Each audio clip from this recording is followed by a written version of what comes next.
The clatter of silverware on porcelain was the only language Damien Blackwood respected. In the hallowed halls of New York's most exclusive restaurant, Ethelgard's money didn't just talk, it roared, and his fortune was deafening. He saw the world through a lens of assets and liabilities, and the young waitress serving him was a rounding error utterly invisible. He dismissed her, waved her away, never once gracing her with eye contact. But he made one catastrophic miscalculation. He assumed that because she was Swart, she had nothing to say.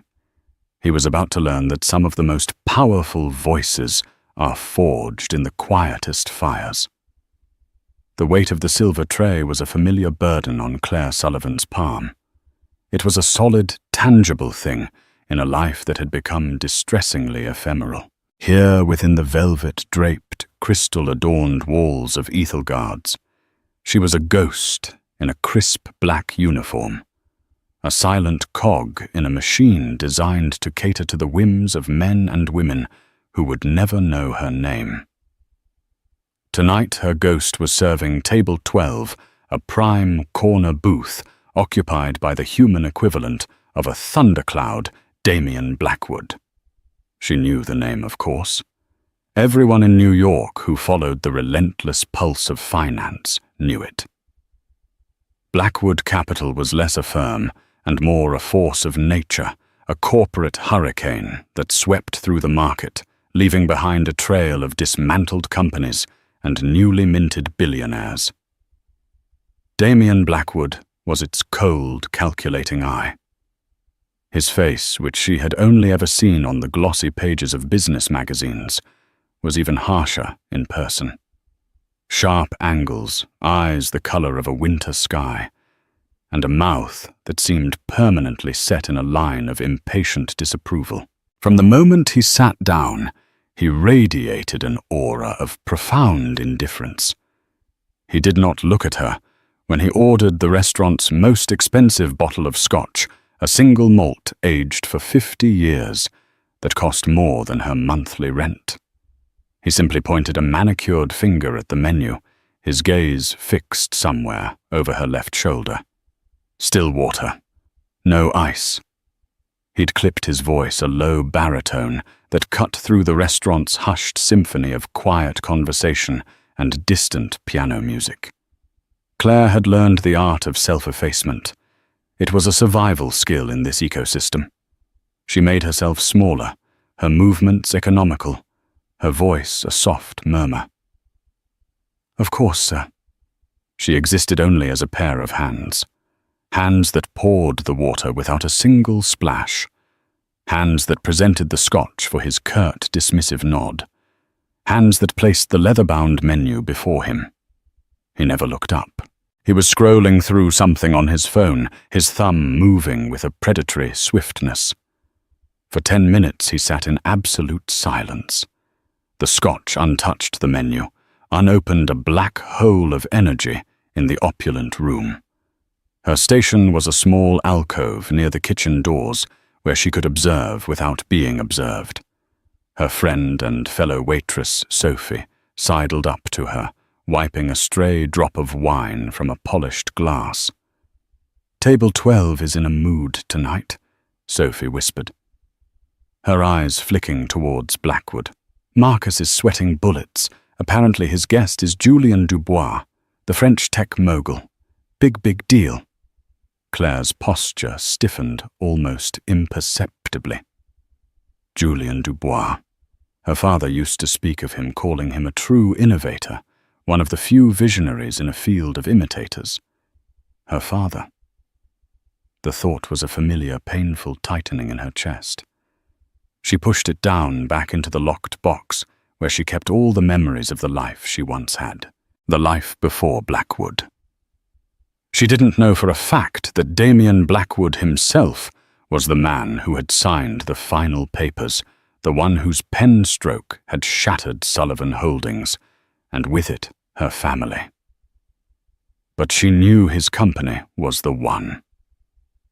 Blackwood Capital had orchestrated the hostile takeover with a surgical, brutal efficiency that the papers had called a master class in corporate raiding.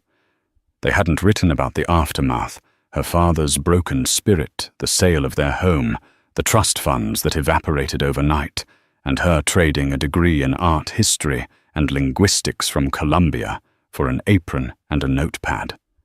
Serving him now felt like a cruel joke penned by the universe. He was the architect of her ruin, and he didn't even have the decency to see her. To him, she was just part of the furniture. The irony was so thick, she could taste it more bitter than the dregs of cheap coffee she drank before her shifts. "Claire, you okay?" Sophie asked, her brow furrowed with concern. Claire forced a small, tight smile. "Just tired. It's been a long week." The lie was smooth from practice. No one here knew she was Claire Sullivan, daughter of the late Robert Sullivan. Here she was, just Claire, the quiet, efficient waitress who was surprisingly good at her job. The one who never complained, who took the worst tables, and who spoke 4 languages fluently, a skill she kept carefully hidden, a relic from a past that no longer belonged to her. A sleek black car pulled up to the curb outside, visible through the restaurant's towering arched windows. A man in a tailored charcoal suit emerged, his silver hair catching the light. He was greeted at the door by Marcus the maitre d', whose usual stiff formality was amplified into a near-frantic display of deference. Julien Dubois had arrived. Marcus led him to table 12. Blackwood finally looked up from his phone, his expression not shifting from its default state of cool impatience. The 2 men shook hands, a brief, perfunctory gesture. Dubois was smaller than Blackwood, older, with a kind face that seemed out of place next to Blackwood's granite profile. He carried an air of old-world European elegance that contrasted sharply with Blackwood's raw American power. Claire took a deep, steadying breath, smoothing her apron. It was time.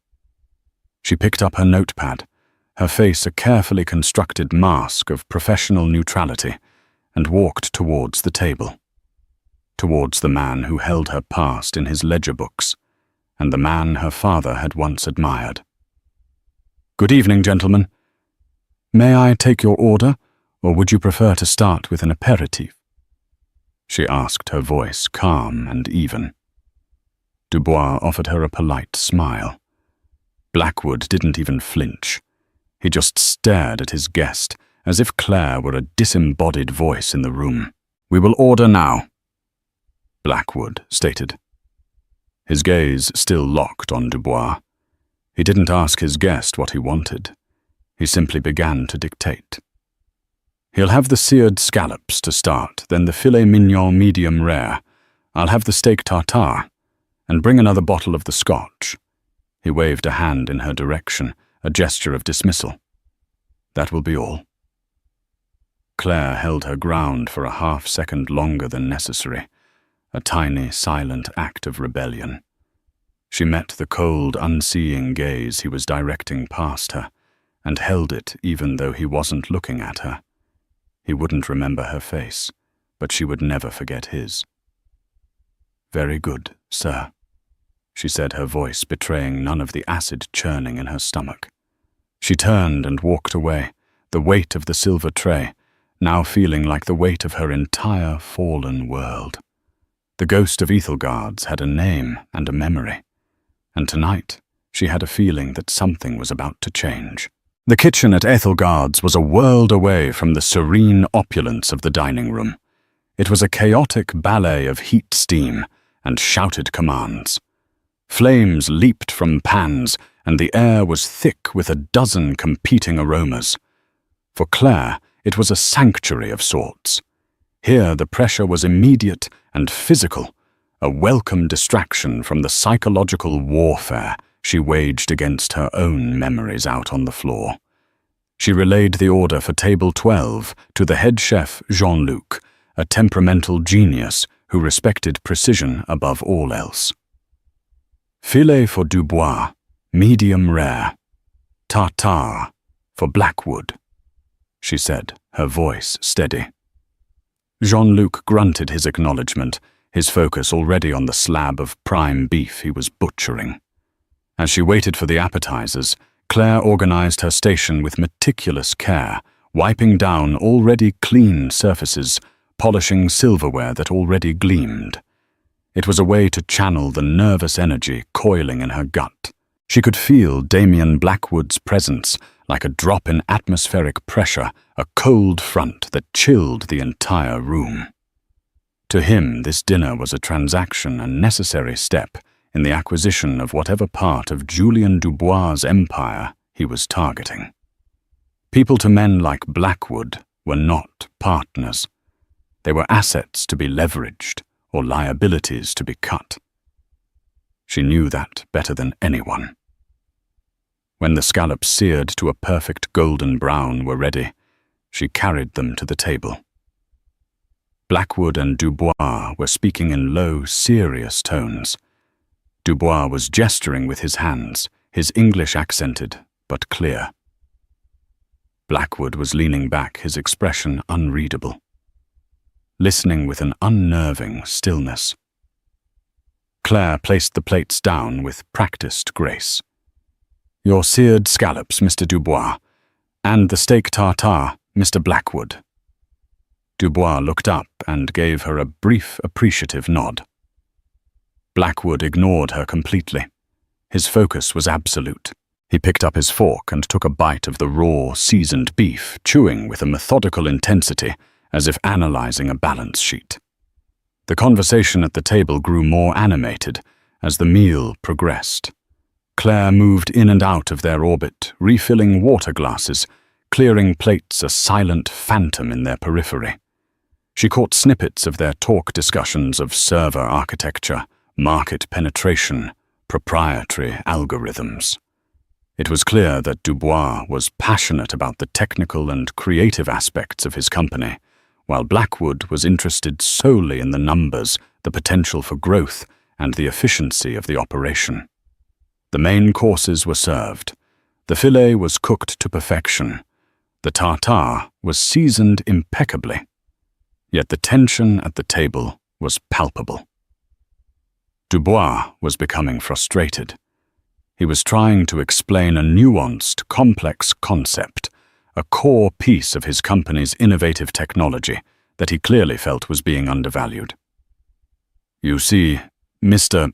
Blackwood," Dubois said, leaning forward, his fork forgotten on his plate. "It is not simply a matter of scaling the user base. The elegance of the design is in its predictive capacity. It is an art. It anticipates the user's need before the user is even aware of it. To describe it in terms of mere data points is to describe a cathedral in terms of its bricks." Blackwood took a slow sip of his scotch. "Art doesn't have a quarterly earnings report, Mr. Dubois. Your sentiment is admirable, but my investors are not patrons of the arts. They are interested in returns. The elegance, as you call it, is a feature, not the foundation. I need to understand the scalability of the foundation." Dubois threw his hands up in a gesture of exasperation. He was searching for the right words in English, his brow furrowed in concentration. He started a sentence, stopped, and then shook his head, a frustrated sigh escaping his lips. He switched to his native French, the words tumbling out in a rapid, passionate flood, a stream of technical and philosophical arguments that were clearly the heart of his position. He spoke for a full minute, his voice filled with the frustration of a creator trying to explain his soul to an accountant. Damien Blackwood's face remained a stony mask, but a flicker of annoyance crossed his features. He didn't understand a word. He held up a hand. "Mr. Dubois." "Julien," he said, his voice laced with an icy patience. "I have no idea what you just said. We conduct business in English." "Forgive me," Dubois said, looking flustered. It is just that the specific terminology, the nuance, it does not translate well. The very concept is French in its philosophy. Then I suggest you find a way to translate it, Blackwood said coldly. The deal which had been simmering was now in danger of freezing over completely. The air between them crackled with misunderstanding. Claire was standing nearby, holding a silver water pitcher, preparing to refill their glasses. She had been listening, and she had understood every single word Dubois had said. His argument was not just passionate, it was brilliant. He was describing a form of artificial intelligence that was almost symbiotic, an elegant dance between code and human intuition. To dismiss it as bricks was an act of profound ignorance. Something inside her snapped. It wasn't a conscious decision. Not really. It was an impulse born of years of suppressed intelligence, of watching her father's passion being bulldozed by men who only understood profit and loss. It was the linguist in her, offended by the butchering of a beautiful concept. It was the daughter in her seeing another innovator being misunderstood by a corporate predator. She stepped forward. Her heart was hammering against her ribs, but her voice, when it came out, was as clear and cool as a mountain spring. She looked directly at Julien Dubois. She began to speak in French. The words flowed out of her effortlessly, a language she had loved since she was a child. It was the precise academic French she'd perfected at Columbia, not the casual French of a tourist. She wasn't just translating. She was interpreting. Monsieur Dubois, she began, her tone respectful but firm, if I may be so bold, what you are describing is not merely a predictive algorithm, but a form of synthetic intuition. You are arguing that the value is not in the data it collects, but in its emergent ability to understand context, culture, and unspoken human desire. It is not a bigger net for catching fish. It is a current that guides the fish where they wish to go, creating a marketplace of intent rather than reaction. She continued flawlessly translating the essence of Dubois's passionate outburst into the cold corporate language that Blackwood would understand. She used analogies he would grasp, comparing the code's elegance to the structural integrity of a skyscraper, its predictive power to a high-frequency trading algorithm. She took Dubois' art and framed it as undeniable, revolutionary commerce. The entire restaurant seemed to fall silent around their table. Julien Dubois was staring at her. His mouth slightly agape, his eyes wide with astonishment and dawning comprehension. He nodded slowly, then more vigorously. Oui, c'est exactement ça. Yes, that is it precisely. But Claire wasn't looking at Dubois anymore. Her gaze had shifted for the first time all evening to meet the eyes of Damien Blackwood, and for the first time he was seeing her. The mask of indifference was gone, shattered. His face was a canvas of raw shock. His grey eyes, which had looked through her, past her, and around her all night, were now locked onto her with a searing, laser-like intensity. It was as if she had suddenly materialized out of thin air, a fully formed person who had been standing there all along, whom he had simply been too arrogant to perceive. The silence stretched thick and heavy. In that moment, she was no longer a ghost. She was a voice. And Damien Blackwood, for the first time in a long time, was utterly, completely speechless. The spell was broken by Julien Dubois letting out a low, appreciative whistle. He looked from Claire to Damien and back again, a wide, genuine smile spreading across his face. Incredible Dubois said, his English returning now, infused with a renewed energy. Young lady, you have not just translated my words. You have understood my soul. You have a gift." He turned to Damien, his eyes twinkling. "This woman, she understands my work better than my own board of directors." Blackwood. "You asked me to find a way to translate. It seems you had one here all along." Damien said nothing. His gaze remained fixed on Claire, a storm of emotions swirling in their depths. Shock, confusion, and something else. A glint of sharp, analytical curiosity. The look he gave her was the same one he might give a company whose stock had inexplicably quadrupled overnight. He was reassessing, recalculating. Claire felt a strange, heady sense of power. The fear that had been a knot in her stomach was gone, replaced by a cold, thrilling calm. She had thrown a grenade into his perfectly ordered world, and she was not going to flinch from the explosion. She simply held his gaze, her expression meticulously neutral, her posture still that of a humble waitress. "My apologies for the interruption, gentlemen," she said, her voice a model of professional decorum. "Would you care for some coffee or dessert?" The mundane question, so at odds with the charged atmosphere, seemed to stun Damien even further. It was a clear signal. "I know what I did, and I am not intimidated by you." Dubois chuckled warmly. "Coffee, yes, for both of us. And bring whatever dessert your chef recommends. We are celebrating a new understanding." He beamed at Claire. "And please tell your manager that the service tonight has been without question the finest I have ever received. Anywhere. Thank you, sir." "It is my pleasure," Claire replied, turning her attention solely to Dubois, a subtle but deliberate exclusion of Damien. She walked away from the table, her back straight, every step measured. She could feel Damien Blackwood's eyes on her, a physical pressure against her spine. She didn't look back. In the kitchen, she placed the dessert order, her hands perfectly steady. Sophie rushed over her face, a mixture of awe and terror. "Claire, what was that? Marcus is having a heart attack. You spoke French to table 12.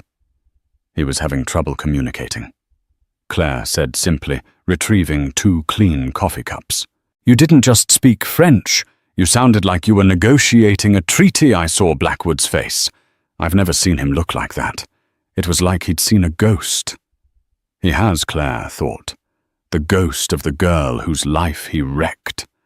When she returned with the coffee and a decadent chocolate lava cake, the mood at the table had shifted entirely. The deal was back on. Dubois was animated sketching ideas on a napkin, and Damien was listening intently, interjecting with sharp, insightful questions. The barrier of misunderstanding had been demolished, and Claire had been the wrecking ball. She served the dessert and refilled their coffee, moving with the same quiet efficiency as before. But everything was different. Damien's awareness of her was a constant humming current. His eyes would flick to her whenever she approached. He was watching her movements, the way she poured the coffee, the way she held the tray. He was studying her. Finally, the meal concluded. The bill, an astronomical figure, was settled with a black credit card that Damien produced without even looking at the total. Julien Dubois stood, and in a gesture that shocked the entire staff, he approached Claire directly. "Mademoiselle," he said, taking her hand gently. "I do not know your name." "It's Claire, sir." "Claire, thank you. You did more than serve a meal tonight. You built a bridge." He released her hand and turned to Damien. "I will be in touch tomorrow, Blackwood. We have much to discuss." With a final nod to Claire, he was escorted out by a still flustered Marcus. And then they were alone. The ambient noise of the restaurant seemed to fade away. It was just Claire standing by the now empty table, and Damien Blackwood, who had risen to his feet and was watching her with an unnerving stillness. "Who are you?" he asked. His voice was low, stripped of its earlier arrogance, replaced by a raw, demanding curiosity. "I'm your waitress, sir," she replied, her tone level. "Don't play games with me," he said, taking a step closer. He was tall, and she had to tilt her head back slightly to meet his eyes. That wasn't a waitress speaking at my table. That was a translator, a negotiator. That was a high-level corporate briefing delivered in perfect French.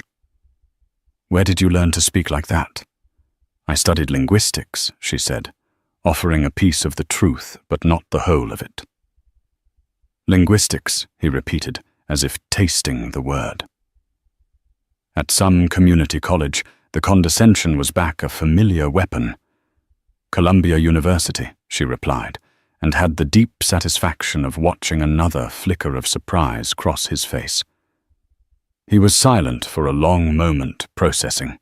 His mind was clearly working at lightning speed, piecing together the puzzle she presented. A waitress at Ethelgard's, a Columbia education, fluent business-level French. The pieces didn't fit the neat boxes he sorted the world into. "You saved my deal tonight," he stated. It wasn't a compliment. It was a fact, an assessment. Dubois was about to walk. "His technology is revolutionary, but he's an artist, not a salesman. You sold him to me. I merely clarified his position, sir." "You did more than that." He counted, his eyes narrowing. "You understood the strategic value of his argument and reframed it for my context. That's not linguistics. That's business." He paused, his gaze intense. "I'm closing this deal in Paris next week. My usual translator is unavailable. I want you to come with me." Claire's breath caught in her throat. Paris. Working for him. The man who represented everything she had lost. It was a monstrous, unthinkable proposition. "I have a job, Mr. Blackwood." He let out a short, humorless laugh. "This," he said, gesturing around the opulent dining room. "This isn't a job. It's a stopgap. I'll pay you 10 times what you make here in a month for 1 week of your time. I'll cover all expenses. First-class travel, 5-star hotel. You will be my personal interpreter for the duration of the negotiations." The offer was staggering. It was more money than she had seen in years. It was a lifeline. But it was a lifeline thrown by the very man who had pushed her overboard. The irony was suffocating. "Why should I help you?" she asked, her voice quiet, but laced with steel. His expression hardened. He wasn't used to being questioned. "Because it's the most interesting offer you're going to get this year. Because you're clearly wasting your talents here. And because I don't take no for an answer." He pulled a slim black business card from his wallet and placed it on the table. "My assistant Maria will call you in the morning with the details. Have your passport ready." He didn't wait for her answer. He turned and walked out of the restaurant, leaving a trail of stunned silence in his wake. Claire looked down at the crisp black card on the white tablecloth. Damien Blackwood, CEO. Blackwood Capital. It felt less like an offer and more like a summons. Her heart was a battleground of conflicting emotions, revulsion, fear, and a terrifying, undeniable flicker of intrigue. To work for her enemy, to enter the lion's den, it was madness. But it was also an opportunity to get closer to understand the man behind the machine of her family's destruction, and perhaps, just perhaps, an opportunity to find a justice of her own. The Gulfstream G650 cut through the clouds like a silver dart, its twin engines a distant, reassuring hum. Claire sat in a plush cream leather seat, that was larger and more comfortable than the armchair in her tiny studio apartment. A uniformed flight attendant had just served her a glass of champagne she hadn't asked for, and a plate of exquisite hors d'oeuvre sat untouched on the polished mahogany table beside her. Across from her, separated by that same table, sat Damien Blackwood. He hadn't spoken more than 100 words to her since she'd been picked up by a black town car that morning. He'd simply nodded when she boarded the jet and gestured to her seat before immersing himself in a thick binder filled with financial reports. The silence was a palpable entity, a third passenger on the flight to Paris. Accepting his offer had been the most difficult decision of her life. It felt like a betrayal of her father's memory, a concession to the man who had broken him. But as she lay awake the night before, staring at the ceiling of her cramped apartment, a different thought had taken root. Refusing would change nothing. She would still be a waitress, and he would still be a billionaire. But accepting would put her inside the fortress. It would give her a vantage point, a chance to see the enemy up close. Knowledge her father had always told her was the only true power, so she had said yes. And in less than 24 hours, her life had been upended. Her threadbare waitress uniform was replaced by a chic, understated business wardrobe purchased for her by Damien's assistant in a whirlwind 2-hour shopping trip. Her tiny apartment was swapped for this flying palace. It was disorienting, a surreal plunge back into a world of privilege she thought she had lost forever. But this time she was not a participant. She was staff. It was a gilded co, and she was acutely aware of the bars. Damien finally closed the binder with a soft thud. He steepled his fingers and looked at her, his grey eyes analytical, devoid of any warmth.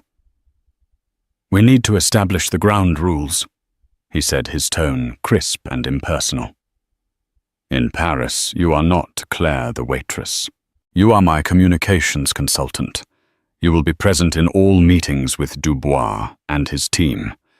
You will speak only when I ask you to, or when a direct translation is required. Your function is to facilitate communication, not to offer opinions." "I understand," she said, her voice even. "Good. You will be given a full brief on Dubois' company, our valuation, and our strategic objectives. I expect you to have it memorized by the time we land. I don't want you just translating words. I want you to understand the intent behind them." He pushed a sleek tablet across the table. "Everything you need is on there, encrypted." For the next 6 hours, Claire immersed herself in the data. It was complex, dense, and utterly fascinating. Blackwood Capital's analysis of Dubois's company was ruthless in its precision. They had dissected every aspect of the business, identifying strengths, weaknesses, and opportunities with a cold, surgical clarity. Reading it, she began to understand how they had been able to dismantle her father's company. Sullivan Holdings had been built on relationships, on handshakes, and decades of trust. Blackwood Capital operated on data, on algorithms that predicted market shifts and human weakness with terrifying accuracy. They didn't just outmaneuver their opponents. They rendered their entire philosophy of business obsolete. As she read, she found herself becoming engrossed, her linguist's brain enjoying the challenge of this new complex language of finance. She made notes, cross-referenced figures, and began to see the narrative hidden within the numbers. She saw the story of a brilliant company on the verge of either greatness or collapse, and the larger story of how power worked in the 21st century. Damien watched her for a long time, his own work forgotten. He watched the way her brow furrowed in concentration, the quick, intelligent flicker of her eyes as she absorbed the information, the way she unconsciously bit her lower lip when she stumbled upon a particularly complex projection. He was seeing the scholar from Columbia, the intellect that had been hidden beneath a waitress's apron. He had hired a tool, a simple translator. He was beginning to suspect he had acquired something far more complex and potentially far more dangerous. They arrived in Paris as the sun was setting, the city lights twinkling below them like a carpet of scattered diamonds. A car was waiting on the tarmac. They were whisked through the city to the Hotel Georges V, a palace of breathtaking luxury. Claire was shown to a suite that was larger than her entire apartment building floor. It had a marble bathroom, a walk-in closet, and a balcony with a view of the Eiffel Tower. It was designed to impress, to overwhelm, to make her feel indebted, and it worked a little. But as she stood on the balcony, feeling the cool Parisian air on her face, she felt a surge of defiance. He could give her luxury, but he couldn't buy her soul. This was all temporary. This was a means to an end. The next morning, the negotiations began. They took place in a stark, modern boardroom in Dubois' headquarters, a glass and steel building that was a temple to minimalist design. The French team was formidable, sharp, impeccably dressed, and fiercely protective of their company. From the start, it was clear why Damien needed her. The French executives often lapsed into their native tongue to discuss nuanced points among themselves. In previous negotiations, this would have been a wall for Damien. Now it was a window. Claire sat silently beside him, a pen and notepad in her hand. When the French team spoke, she would provide a quiet, simultaneous translation for Damien, her voice a low, unobtrusive murmur in his ear. She didn't just translate their words. She translated their tone, their hesitations, the subtle shifts in their alliances. "The CTO is concerned about integration," she'd whisper. "The CFO is bluffing. Their cash flow is tighter than they're letting on." Damien absorbed her input without comment, his face an unreadable mask. But she could see him adjusting his strategy in real time based on her intelligence. He would soften his approach when she indicated they were hitting a point of cultural pride and press his advantage when she signaled a point of financial weakness. They were a strange, ruthlessly effective team. He was the hammer, and she was the precision guidance system, directing the blows for maximum impact. On the third day, they hit a major impasse. It concerned the future of Dubois's research and development division, the creative heart of the company. Damien wanted to streamline it, absorb it into Blackwood's larger R&D structure, a move that would undoubtedly lead to layoffs and a loss of autonomy. Dubois was incensed. The argument grew heated, voices were raised, and the deal once again hung by a thread. Dubois, in his anger, unleashed a torrent of passionate French accusing Damien of being a barbarian who wanted to tear the soul out of his creation. Damien looked at Claire. "Translate." This was a test. She could give him the literal inflammatory translation, which would likely cause him to walk away from the table. Or she could do what she had done in the restaurant. She could build a bridge. She took a breath. "Mr. Blackwood." She began, her voice calm and clear, addressing him, but speaking for the entire room to hear. "Mr. Dubois is not questioning your business acumen. He is expressing a core fear that in the pursuit of efficiency, the very source of the company's innovation will be destroyed. He believes the R&D division is not a department, but an ecosystem. He is asking for reassurance that you are not just buying the fruit, but that you intend to preserve the tree that grows it." Her reframing of the argument hung in the air, instantly diffusing the tension. It validated Dubois's passion while translating it into a business problem that Damien could solve. It wasn't about sentiment. It was about asset preservation. Damien was silent for a moment, his eyes locked on hers. A flicker of something begrudging respect perhaps passed through them. He turned back to Dubois. "I understand," Damien said slowly. "Let's discuss a new structure.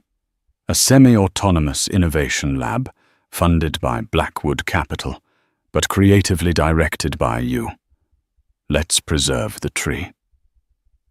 The crisis was averted. As the meeting broke for the day, Claire felt a dizzying mix of triumph and self-loathing. She had helped him. She had used her intellect, the very thing her father had nurtured in her, to serve the man who had destroyed him.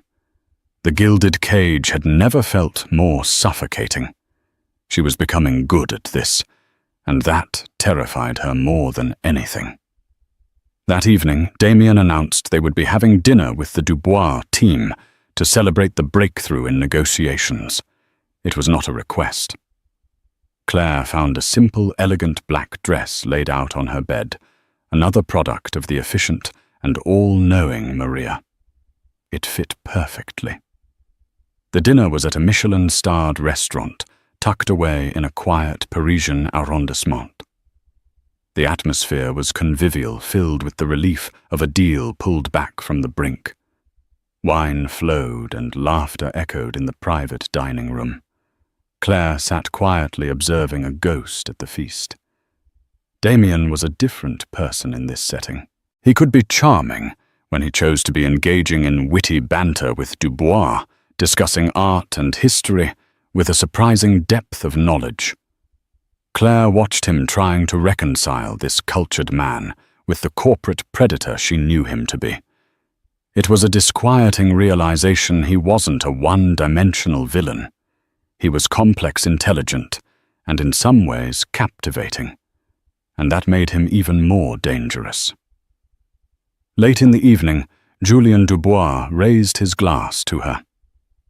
"To Claire," he said, his voice warm. "The golden tongue who speaks the language of both poetry and profit. Without you, we would not be here tonight." Everyone at the table applauded. Claire felt a hot blush creep up her neck. She looked across the table and met Damien's eyes. He wasn't applauding. He was just watching her, his expression intense and unreadable. For a fleeting second, she saw something in his gaze that wasn't about business. It was personal. It was a look of profound, unsettling curiosity, as if he were trying to see right through her. The look unnerved her so much that she excused herself, murmuring something about needing some fresh air. She stepped out onto a small wrought-iron balcony overlooking a moonlit courtyard. The cool night air was a relief. She leaned against the railing, her heart pounding. This was all becoming too complicated. The clear lines of animosity she had drawn were blurring. She was beginning to see the man, not just the monster. The door behind her opened and closed softly. She didn't have to turn to know it was him. His presence filled the small space. "You did well today," Damien said, his voice a low rumble beside her. He stood next to her at the railing, not looking at her, but out at the courtyard. "I was doing my job," she replied, her tone cool. "No," he said. "You did more than that. You found a third way. I've never had an interpreter do that before." He turned to face her. "You have a name I've never heard before. Sullivan. Claire Sullivan. Is it an Irish name?" The sound of her own name, her real name, from his lips, sent a jolt through her. It was a name he should have known. A name that should have been on the list of companies he'd acquired on the documents that had shattered her world. But to him, it was just a name, a casual inquiry. "My family has roots in Ireland." "Yes," she said, her voice tight. "Sullivan," he mused, testing the sound of it. "There was a Sullivan Holdings, a logistics company. We acquired it a few years back." Any relation? Her blood ran cold. The moment had arrived out of nowhere on a moonlit balcony in Paris. Her carefully constructed facade was about to crumble. This was her chance. She could tell him everything. She could unleash the years of pain and anger. She could watch his face as he realized who he had been working with, who he had brought into his inner sanctum. She opened her mouth to speak the words, "Robert Sullivan was my father," balanced on the tip of her tongue. But she stopped. What would it accomplish? A moment of dramatic satisfaction. It would get her fired, sent back to New York on the next flight. Her access would be gone. The opportunity to learn more, to understand why, would vanish. It was too soon. It was strategically unsound. The cold, calculating part of her brain, the part that had been learning from him all week, took over. She forced a small, dismissive laugh. "I wish. If I were related to them, I doubt I'd have been serving you scotch last week." The lie was smooth, believable. She watched his face for any sign of suspicion, but there was none. He accepted it at face value. Why wouldn't he? The daughter of the CEO of a multi-million-dollar company would never be a waitress. It was unthinkable. "Right," he said, turning his gaze back to the courtyard.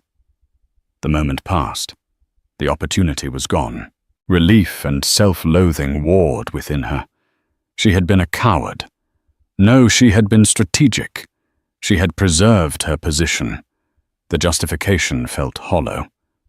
"You're a puzzle, Claire Sullivan," he said quietly, almost to himself. "You don't fit. Columbia-educated linguist, brilliant strategic mind, working for tips at Ethelgard's. It doesn't add up." "Sometimes life doesn't go according to plan," she said, the words tasting like ash. "I had family issues, financial setbacks, another half-truth." He seemed to accept this, nodding slowly. "The world is full of people who complain about their setbacks. It's rare to find someone who just gets on with it. I respect that." The compliment was like a slap in the face. Respect from him was the last thing she wanted. Or was it? The confusion was maddening. They stood in silence for a few more minutes, a strange, unspoken truce between them. Claire felt a powerful urge to get away, to be alone, to rebuild the walls he was slowly, unconsciously dismantling. "I should get back inside," she said. As she turned to leave, he spoke again, his voice stopping her. "When we get back to New York, the job is yours if you want it. Permanent position, head of my communications department. You'd report directly to me." The offer was a thunderclap. It wasn't just a week in Paris anymore. It was a career, a future, a permanent place in the heart of the emir she despised, a golden key to her gilded cage. "I'll have to think about it," she managed to say, her mind reeling. She walked back into the warmth and laughter of the party, but she felt colder than ever. Damien Blackwood hadn't just offered her a job. He was offering her a chance to become one of them.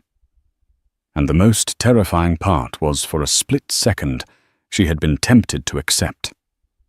Back in her suite that night, sleep was impossible.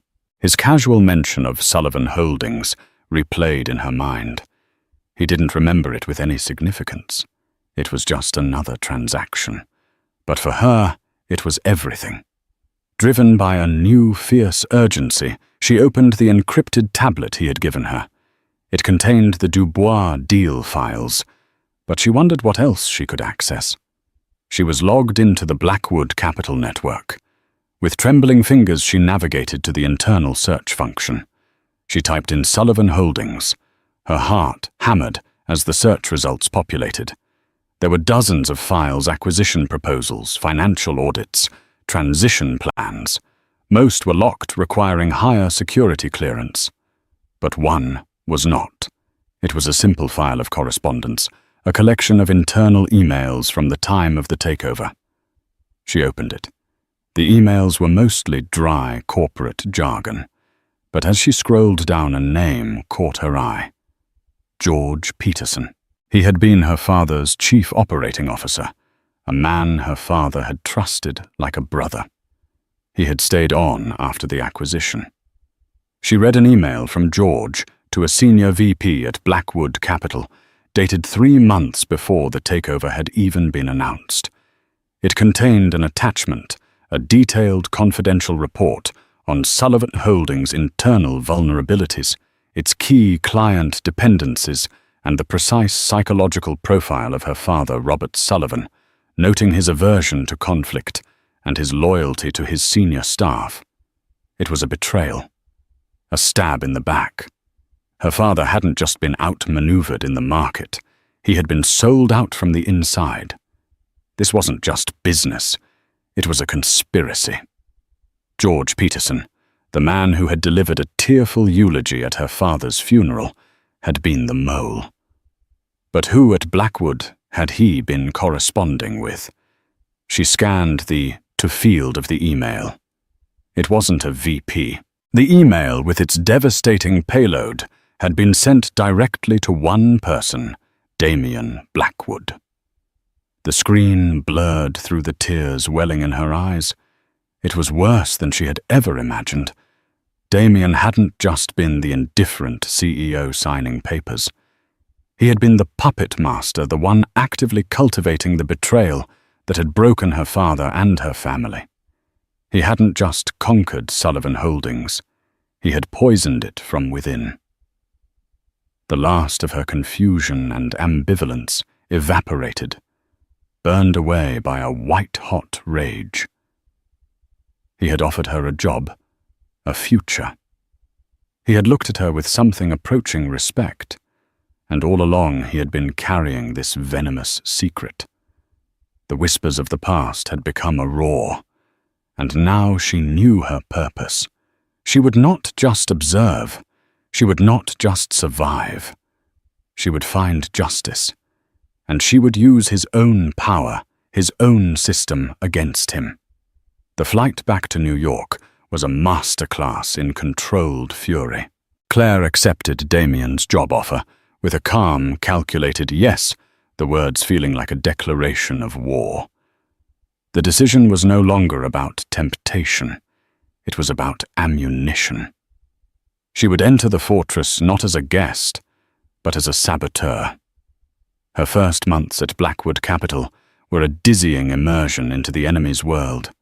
She became Damien's shadow, sitting in on-board meetings, drafting sensitive communications, and acting as his liaison for global clients. Her intellect, once applied to linguistics, proved devastatingly effective in corporate strategy. She learned his rhythms, anticipated his needs, and made herself indispensable. Damien, in turn, began to trust her. He granted her higher security clearance and started treating her less like an employee and more like a confidant, asking for her reads on competitors and partners.